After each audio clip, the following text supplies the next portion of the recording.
Heybrilliants, welcome back to our channel. நம்ம இன்னைக்கு ஜூலை 21, 2020 ஓட ஹிந்து எடிட்டோரியல் பார்த்தரலாம்.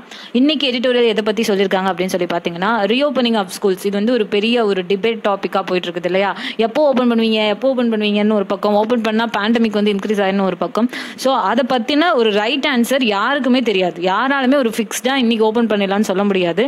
ஸோ அந்த ஒரு கருத்தை மையப்படுத்தி தான் இந்த எடிட்டோரியல் கம்ப்ளீட்டா இருக்கும். பார்த்தரலாம். ஓகே, இந்த எடிட்டோரியலுக்கான vocabularyம் ஆஸ் யூஷுவல் PDF ஃபார்மேட்டில் உங்களுக்கு டிஸ்கிரிப்ஷன் பாக்ஸில் கீழே இருக்க லிங்க்ல இருக்கும். அதை கிளிக் பண்ணி எடுத்து வச்சுக்கோங்க. ஃபர்ஸ்ட் நம்ம வந்து டைட்டில் பார்த்துருவோம். No right answer on decision of reopening of schools அப்படின்னு சொல்கிறாங்க. ஸோ யாருக்குமே வந்து ஒரு கரெக்டான ஆன்சர் கிடையாது. எதுக்கு அப்படின்னு பார்த்தீங்கன்னா, ரீஓப்பனிங் ஆஃப் ஸ்கூல்ஸை எப்போ திரும்ப ஓப்பன் பண்ணுவாங்க அப்படிங்கிற ஒரு டெசிஷன் யாராலுமே எடுக்க முடியாத ஒரு கட்டத்தில் இருக்கிறாங்க அப்படிங்கிறத டைட்டிலாக கொடுத்துருக்காங்க. சப்டைட்டில் பாருங்க, இந்த decision to reopen schools must be guided primarily by epidemiological evidence அப்படின்னு சொல்கிறாங்க. எபிடமியாலஜிக்கல் எவிடன்ஸ்னா அந்த நோய் தொற்று இருக்குது பார்த்தீங்களா, அதை பேஸ் பண்ணி தான் நம்மளால் இந்த ரீஓப்பனிங் ஆஃப் ஸ்கூல் டெசிஷனே எடுக்க முடியும். நம்மளாம் வந்து ஒரு டேட் ஃபிக்ஸ் பண்ண முடியாது. எந்த அளவுக்கு தொற்று இருக்குது அப்படிங்கிறது ஒரு எவிடன்ஸா ஒரு ப்ரூஃபா வச்சுக்கிட்டு தான் நம்மளால அந்த டேட்டை ஃபிக்ஸ் பண்ண முடியும் அப்படிங்கிறத சொல்லியிருக்காங்க. The course of the COVID-19 pandemic remains far from predictable, posing for the central government the dilemma of salvaging part of school academic year while avoiding a fresh wave of infections அப்படின்னு சொல்லியிருக்காங்க. இல்லை இந்த salvage அப்படின்னா என்னன்னு பார்த்தீங்கன்னா, noun ஃபார்மேட்டில் சால்வேஜ்னா என்னன்னு பார்த்தீங்கன்னா, அந்த கடலில் வந்து காப்பாற்றுவாங்க பார்த்தீங்களா, கடல் வந்து மாட்டிக்கிச்சு ஏதோ ஒரு பிரச்சனைனா அந்த கடலை காப்பாற்றுறது தான் வந்து கடலை காப்பாற்றுறது தான். கடல் வந்து கப்பல் மாட்டிக்கிச்சு அப்படின்னா அதை காப்பாற்றுறதுக்கு பயன்படுறது அந்த சால்வேஜ் அப்படின்னு சொல்லுவாங்க. சரிங்களா? இன்னொன்று நம்ம ப்ராக்டிக்கல் ஃபார்ம், அதாவது வேர்ப் ஃபார்மேட்டில் நீங்கள் சால்வேஜ் யூஸ் பண்ணுறீங்க அப்படின்னா என்ன அர்த்தம் அப்படின்னு பார்த்தீங்கன்னா, ஒரு டிஃபிகல்ட் சுச்சுவேஷனில் ஒரு சக்சீட் பண்ணி காமிக்கிறது, பண்ண முடியாது அப்படின்னு இருக்கக்கூடிய ஒரு டிஃபிகல்ட் சுச்சுவேஷனில் அதை பண்ணுறது, இல்லைனா அந்த ஒரு கஷ்டத்துலேருந்து காப்பாற்றி விடுறது, அதை தான் சால்வேஜ் அப்படின்னு சொல்லுவாங்க. சரிங்களா? ஓகே, இப்போ இதுக்கான மீனிங் என்ன அப்படின்னு பார்த்தீங்கன்னா, இந்த COVID-19 பேண்டமிக்கை வந்து என்னைக்கு முடியும் அப்படின்னு ஒரு டேட்டை வந்து யாராலுமே ப்ரெடிக்ட் பண்ண முடியல. ஏன்னா அது ரொம்ப தூரத்தில் இருக்குது, ஃபார் ஃப்ரம், கணிக்கக்கூடிய தூரத்தில் இல்லை, எப்போ முடியும்னு யாருக்குமே தெரியாது.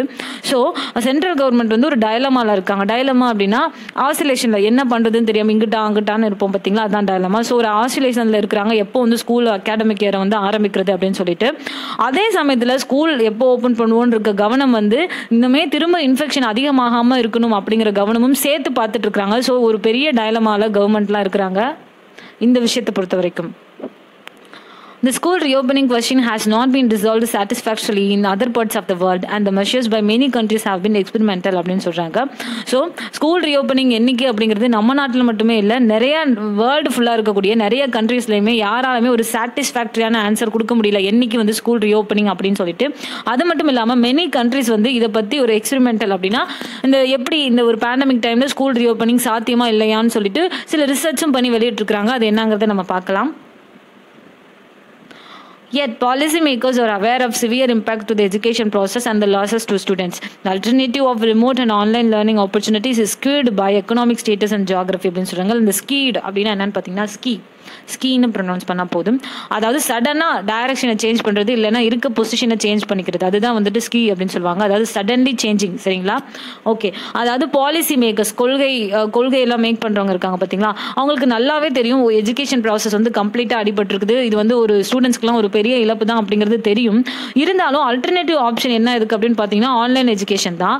ஆனால் அது எல்லாத்துக்குமே போய் சேர்றதில்ல. வை? பிகாஸ் நம்ம எல்லாருமே எக்கனாமிக் ஸ்டேட்டஸ்லையும் சரி, ஜியாகிரபிக்கலாகவும் சரி, ஜியாகிரபிக்கல்னா சில பேர் சிட்டிக்குள்ளேயே இருப்போம், சில பேர் அவுட்டர்ல ரிமோட் ஏரியாஸ்ல இருப்பாங்க, வில்லேஜ்ல இருப்பாங்க. ஸோ நம்ம நாட்டில் பறந்து விரிஞ்சு அங்கே எங்கேயும் இருக்கும். எல்லாருக்கும் ஒரே மாதிரியான ஜியாகிரபி கிடையாது, ஒரே மாதிரியான எக்கனாமிக் ஸ்டேட்டஸ் கிடையாது. ஸோ அந்த லேர்னிங் ஆப்பர்ச்சுனிட்டி வந்து நம்மளால பண்ண முடியாத நிலைமையில நம்ம இருக்கோம் அப்படிங்கிறத சொல்லியிருக்காங்க. In India, the many divides, digital, rural, urban, and rich, poor, have painfully come to the fore between regions and even within states அப்படின்னு சொல்றாங்க. ஸோ ஆன்லைன் எஜுகேஷனும் பண்ண முடியாமல் இருக்கிறோம் பார்த்தீங்களா, அதை பற்றி சொல்லியிருக்காங்க. வை? பிகாஸ் இந்தியாவில் வந்து நம்ம பல விதமாக பிரிஞ்சிருக்கிறோம். எப்படின்னு பார்த்தீங்கன்னா, டிஜிட்டல், சில பேர் டிஜிட்டலைஸ்டாக இருப்பாங்க, சில பேர் ரூரல், கிராமத்தில் இருப்பாங்க, அர்பன், சிட்டியில் இருப்பாங்க, பணக்காரங்களாக இருப்பாங்க, ஏழைங்களாக இருப்பாங்க. இந்த மாதிரி நிறைய விஷயங்கள் வந்து நம்ம பிளவுபட்டு இருக்கிறோம். அதனால வந்து வித்தின் ஸ்டேட்ஸில் இதை வந்து, அதாவது நாட்டுக்குள்ள எங்கேயுமே இதை வந்து பண்ணுறதுக்கான சாத்தியக்கூறுகள் வந்து ரொம்ப கம்மியாக இருக்குது. எது? Online education. அடுத்தது, There are instances of children left behind without computer access, internet connectivity, TV sets and even electricity அப்படின்னு சொல்கிறாங்க. அதாவது இன்னமுமே நிறைய சில்ட்ரன்ஸ் வந்து இங்கே இப்போ நம்ம கவனித்து பார்த்தோம்னா நிறைய ஸ்டூடெண்ட்ஸ் வந்து கம்ப்யூட்டர் அக்சசரிஸ், அதாவது கம்ப்யூட்டர் இல்லாமல் ஈவன் இன்டர்நெட் கனெக்டிவிட்டி இல்லாமல் டிவி செட்ஸ் எதுவும் இல்லாமல், அது மட்டும் இல்லை எலக்ட்ரிசிட்டி கூட மின்சாரம் கூட இல்லாத எத்தனையோ குழந்தைகள் இருக்கிறாங்க அப்படின்றத சொல்லியிருக்காங்க. The issue of reopening schools in calibrated manner must therefore be addressed soon, but based mainly on epidemiological evidence ன்னு சொல்கிறாங்க. இந்த calibrated அப்படின்னா ஒரு ஸ்கேலு மெஷர் பண்ணுறதுக்காக இப்படி கோடாக கிழிச்சு வச்சுருப்போம் பார்த்தீங்களா, அதுதான் calibrated, மெஷர் பண்ணுறதுக்கு யூஸ் பண்ணுற ஒரு இன்ஸ்ட்ருமெண்ட். நம்ம இப்போ இந்த calibrated என்ன இன்னொரு அர்த்தம் என்ன அப்படின்னு பார்த்தீங்கன்னா அட்ஜெக்டிவ் ஃபார்மேட்டில், அதாவது கேர்ஃபுல்லி அசஸ்டு, அதாவது ரொம்ப கரெக்டாக அளவீடு செய்யப்பட்டது, பட் நல்ல பர்டிகுலராக ஒரு அளவு மெஷர்மெண்ட் எடுக்க முடியுது அப்படின்னா அதுதான் கேலிப்ரேட்டட்னு சொல்லியிருக்காங்க. ஸோ ரீஓப்பனிங் ஆஃப் ஸ்கூல்ஸ் வந்துட்டு கேலிப்ரேட்டட் அளவீடு செய்யணும், ஆனால் அது எப்படி இருக்கணும், but it's mainly based on epidemiological evidence, அதாவது அந்த நோய் தொற்றோட வேகத்தை பொறுத்து அந்த ரீஓப்பனிங் இருக்கணும் அப்படிங்கிறத சொல்லியிருக்காங்க. It is understandable that in the present confused situation, 21 out of 36 states and union territories, including worst affected Maharashtra and Tamil Nadu, have not taken a view yet on when to permit direct classes. So எல்லாருமே understand பண்ணிக்கக்கூடிய ஒரு விஷயம் தான். இந்த மாதிரியான ஒரு confused situation, ஒரு குழப்பமான சூழ்நிலை நிலவுது ப்ரெசென்ட்டாக. அதுலேயும் பார்த்தீங்கன்னா 36 ஸ்டேட்ஸ் அண்ட் யூனியன் டெரிட்டரிஸில் 21 என்ன சொல்லியிருக்கிறாங்க, அதாவது 36 ஸ்டேட்ஸ் அண்ட் யூனியன் டெரிட்டரிஸில் 21 ஸ்டேட்ஸ் வந்து பார்த்துட்டிங்கன்னா இன்க்ளூடிங் அதிகமாக இந்த பேண்டமிக்னால அஃபெக்ட் ஆகப்பட்ட மகாராஷ்டிரா அண்ட் தமிழ்நாடு ஸ்டேட்டையும் சேர்த்து 21 ஸ்டேட் வந்து சரியா இன்னும் ஒரு வியூவே எடுக்கல. எப்போ வந்து டைரக்டா கிளாஸ், அதாவது எப்போ ஸ்கூலை வந்து கண்டக்ட் பண்ணலாம், ஸ்கூல் ஆரம்பிக்கலாம் அப்படின்னா அதை பற்றின ஒரு வியூக்கே அவங்க இன்னும் வரல அப்படிங்கிறத சொல்லியிருக்காங்க.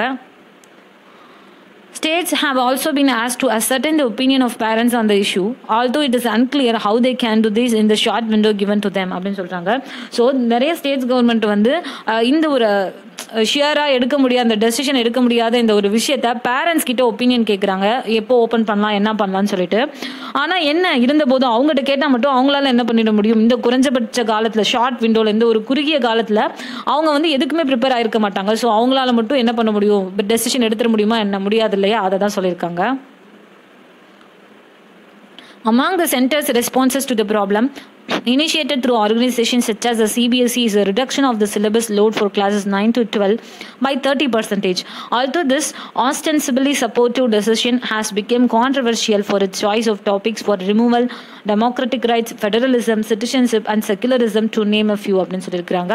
ஸோ அதாவது சென்ட்ரல் கவர்மெண்ட்டோட ரெஸ்பான்ஸ் வந்து இதுக்கு எப்படி இருக்குது, அதாவது சிபிஎஸ்சிலாம் வந்து குரல் எழுப்புனாங்க இல்லையா, சிபிஎஸ்சி என்ன ஒரு எஜுகேஷனல் சிபிஎஸ்சி ஸ்டேட் போர்டு இந்த மாதிரியான எஜுகேஷனல் ஆர்கனைசேஷன்லாம் சேர்ந்து சென்டர் கிட்ட கேட்ட கேள்விக்கு சென்ட்ரல் கவர்மெண்ட் வந்து என்ன ஒரு பதில் கொடுத்துருக்காங்கன்னா, இந்த மாதிரி கிளாஸ் 9th ஸ்டாண்டர்ட்லேருந்து 12th ஸ்டாண்டர்டுக்கும் 9th-லேருந்து 12th வரைக்கும் அவங்களோட சிலபஸில் 30% வந்து குறைச்சிக்கலாம் அப்படின்னு சொல்லி ஒரு பதிலை கொடுத்துருக்காங்க. இதில் இந்த ஆஸ்டென்சிபிலி அப்படின்னா என்னன்னு பார்த்தீங்கன்னா வெளிப்படையாக, அப்பேரண்ட்லி வெளிப்படையாக, சரிங்களா. ஸோ வெளிப்படையாக பார்க்கும்போது இது வந்து ஒரு சப்போர்ட்டிவான டெசிஷன் தான், இது ஒரு நல்ல டெசிஷன் தான். பட் இதுவும் கான்ட்ரவர்ஷியல், ஒரு சர்ச்சைக்கு உள்ளாக்கப்படும். என்ன அப்படின்னு பார்த்தீங்கன்னா, ஆமாம்ல திடீர்னு 30% குறைச்சி இவங்களை மட்டும் பாஸ் ஆகுனா இதுக்கு முன்னாடி படித்தவங்களாம் என்ன லூஸா, அந்த மாதிரி நிறைய கான்ட்ரவர்ஷியல் ஒரு சர்ச்சைக்குரிய டாப்பிக்காக மாறிடும். ஒருவேளை அந்த சிலபஸை 30% குறைச்சாங்க அப்படின்னா அதில் மாதிரி என்ன, அதுக்கு தான் இதெல்லாம் சொல்லியிருக்கிறாங்க. For it's topic for removal, என்ன மாதிரியான டாபிக்லாம் ரிமூவ் பண்ணுவாங்கன்னு பார்த்தீங்கன்னா, இந்த மாதிரி டெமோக்ராட்டிக் ரைட்ஸ், ஃபெடரலிசம், சிட்டிசன்ஷிப் இந்த மாதிரியான சில டாபிக்ஸ்லாம் ரிமூவ் பண்ணால் அது இன்னும் சர்ச்சைக்குரிய ஒரு விஷயமா மாறிடும் அப்படிங்கிறத சொல்லியிருக்காங்க. There is discernible trend of diminishing basic rights as a necessary sacrifice to fight the pandemic, but impoverishing the syllabus on these topics can only stunt social development அப்படின்னு சொல்கிறாங்களே. அதில் இந்த discernible அப்படின்னா என்னன்னு பார்த்தீங்கன்னா, உணர முடியும், உணரக்கூடியது அப்படின்ற விஷயத்தை தான் discernible அப்படின்னு சொல்லுவாங்க. இம்பவரிஷிங் அப்படின்னா என்னன்னு பார்த்தீங்கன்னா வறுமை தான், அதாவது ஒரு பர்சனையும் நீங்கள் வந்து வறுமையை உருவாக்குறது, மேக்கிங் ஆஃப் பாவர்ட்டி, அதாவது பாவர்ட்டி வந்து மேக் பண்ணி விடுறது, அதுதான் வந்து இம்பவரிஷிங். ஓகே, என்ன சொல்லியிருக்காங்க அப்படின்னு பார்த்தீங்கன்னா டிமினிஷ் அப்படின்னா குறையிறது அப்படின்னு சொல்லி அர்த்தம். இந்த மாதிரி இந்த பேண்டமிக்னால இந்த மாதிரி குறைக்க போடுறாங்க பார்த்தீங்களா. அதாவது நெசசரி சாக்ரிஃபைஸ் அப்படின்னு சொல்லியிருக்கிறது என்னன்னா, இந்த பேண்டமிக்காக, இந்த COVID-19க்காக சில தியாகங்கள் இந்த படிப்பில், இந்த சிலபஸ்ல எல்லாம் பண்ணுறது, குறைக்கிறது, இது எல்லாமே ஒரு பேசிக் ரைட்ஸை வந்து டச் பண்ணுற மாதிரி தான் இருக்குது. இது கண்டிப்பாக சோஷியல் டெவலப்மெண்ட்டில் சில தடைகளை உருவாக்க, சில தடைகளை வந்து உருவாக்க தான் போகும். ஒருவேளை சிலபஸை இந்த மாதிரி சில டாபிக்ஸை ரிமூவ் பண்ண ஆரம்பிச்சா. ஆனால் என்ன பண்ணுறது, நம்ம வந்து பண்ண வேண்டிய கட்டாயத்தில் தான் இருக்கிறோம் அப்படிங்கிறத சொல்லியிருக்காங்க. Such decisions should be vetted by academic experts and not imposed by bureaucratic fiat அப்படின்னு சொல்லியிருக்காங்க பார்த்தீங்களா. அதில் இந்த வெட் அப்படின்னா என்னன்னு பார்த்தீங்கன்னா, ஒரு make a careful and critical examination of something. ஒரு விஷயத்தை ரொம்ப கூர்மையாக கேர்ஃபுல்லாக அப்சர்வ் பண்ணுறது, எக்ஸாமைன் பண்ணுறது, அதுதான் வந்துட்டு வெட் அப்படின்னு சொல்லுவாங்க. பியூரோக்ராட்டிக்னா அதிகாரத்துவம் அப்படின்னு அர்த்தம்.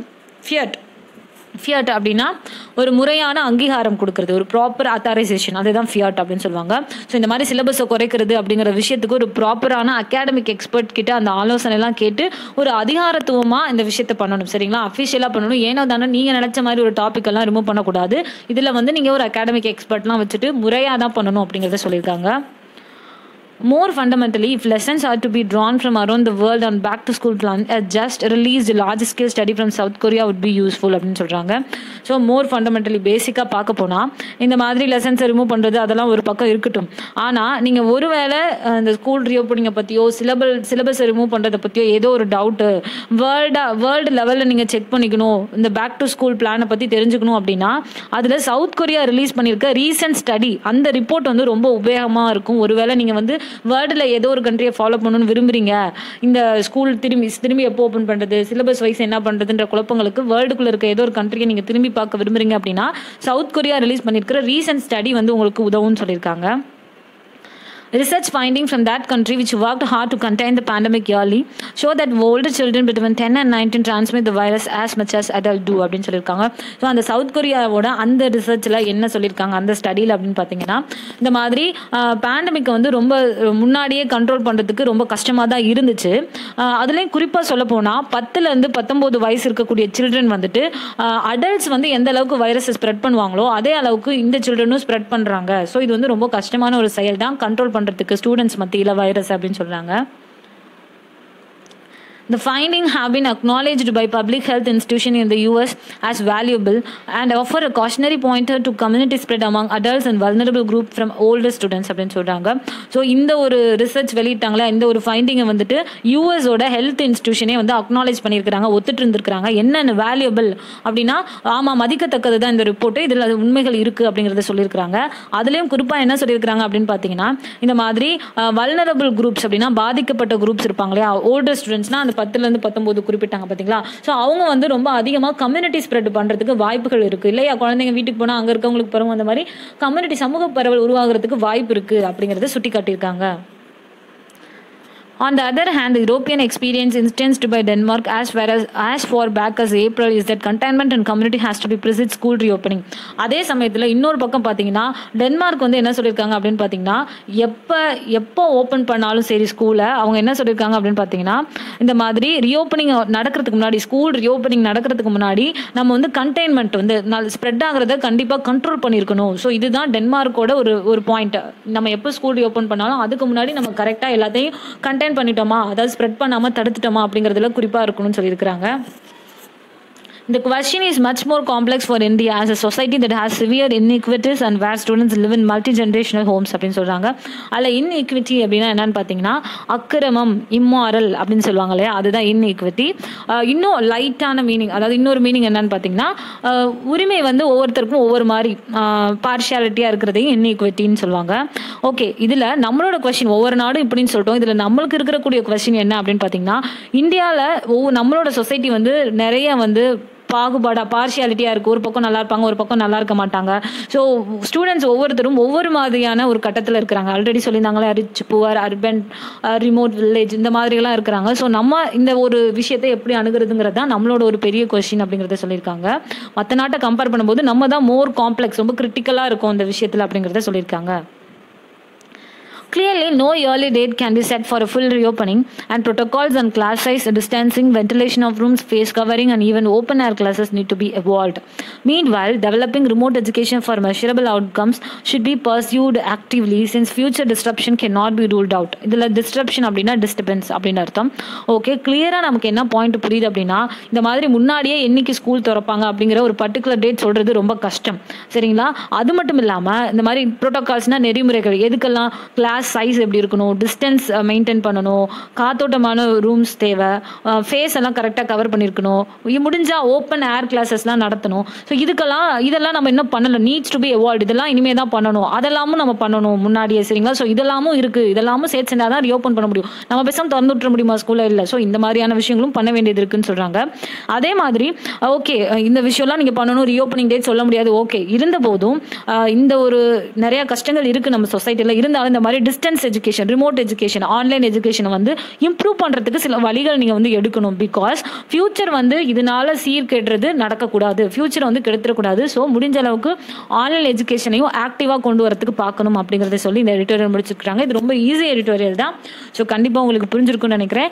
இதோட எல்லா vocabularies வீடியோ ஃபார்மேட்டில் கீழே உங்களுக்கு டிஸ்கிரிப்ஷனில் லிங்க் இருக்கும், செக் பண்ணி எடுத்துக்கோங்க. See you brilliant. See you in my next video. If you like this video, please do subscribe to our channel and press the bell icon as well. See you soon.